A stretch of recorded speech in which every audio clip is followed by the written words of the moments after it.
ቻይና ዝም ብላ ሀገር ብቻ አይደለችም። ለሺህ ዓመታት የዘለቀ ታላቅ ስልጣኔ፣ የጥበብ ምንጭና የሰው ልጅ ታሪክ ትልቅ አሻራ ያረፈባት ምድር እንጂ። ከጥቂት አስርተ ዓመታት በፊት በግብርና ትታወቅ የነበረችው ይህች ሀገር ዛሬ እንዴት በአጭር ጊዜ ውስጥ መላውን ዓለም በቴክኖሎጂና በኢኮኖሚ የምታንቀጠቅጥ ልዕለ ኃያል ልትሆን ቻለች?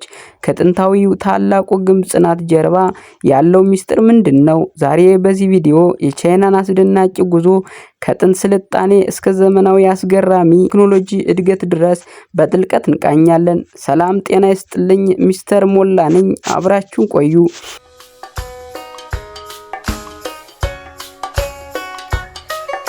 የቻይና ታሪክ ከ5000 ዓመታት በላይ ወደ ኋላ ይጓዛል። ዓለም ዛሬ ለደረሰችበት እድገት መሰረት የሆኑት አራቱ ታላላቅ ግኝቶች ማለትም ወረቀት፣ ባሩድ፣ ኮምፓስና የህትመት ጥበብ ለዓለም የተበረከቱት ከዚህ ጥንታዊ ምድር ነበር። የታላቁ የቻይና ግንብ በጠፈር ላይ ሆኖ የሚታይ ብቸኛው ሰው ሰራሽ ግንባታ እንደሆነ ይነገራል። ይህ የቻይናውያን ድንቅ ምህንድስናና የማይበገር ጽናትን ያሳያል። በተጨማሪም የቴራኮታ ሰራዊት ወይም ከሸክላ የተሰሩት በሺዎቹ የሚቆጠሩ ወታደሮች የጥንቷን የቻይና ስርወ መንግስት ጥንካሬ ያሳያሉ። እነዚህ ጥንታዊ እሴቶች ዛሬም ድረስ ለቻይናውያን የኩራት ምንጭና ለዘመናዊ እድገታቸው እንደ ትልቅ ግብዓት የሚያገለግሉ የማንነታቸው መገለጫዎች ናቸው።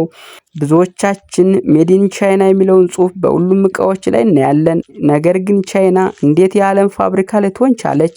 ትልቁ የለውጥ ነጥብ የመጣው እንደ አውሮፓውያን አቆጣጠር በ1978 በዴንግ ዚኦፒንግ የተጀመረው የኢኮኖሚ ማሻሻያ ቻይናን ለዓለም ክፍት ሲያደርጋት ነበር።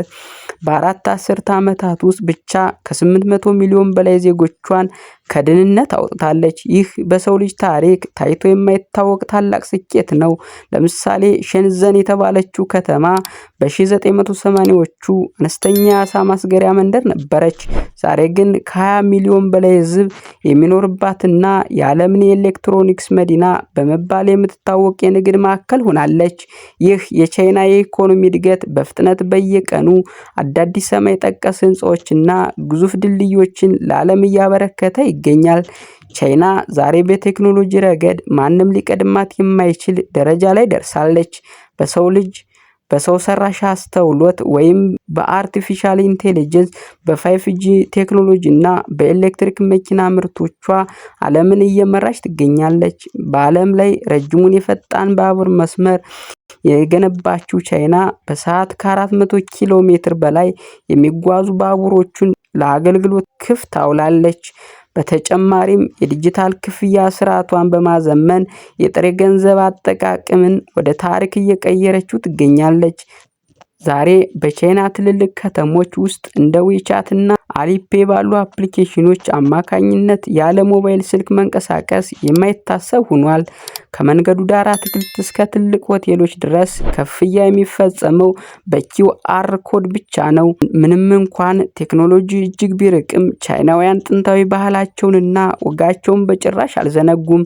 የሻይ ስነ ስርዓት ለቻይናውያን የመረጋጋትና የጓደኝነት ምልክት ነው። በየፓርኩ ውስጥ ጠዋት ሰዎች ታይቺ የተባለውን የሰውነት እንቅስቃሴ ሲሰሩ ማየት የተለመደ ተግባር ነው። የቻይና አዲስ ዓመታት ወይም ስፕሪንግ ፌስቲቫል በዓለም ላይ ከፍተኛውን የህዝብ እንቅስቃሴ የሚታይበት ጊዜ ነው።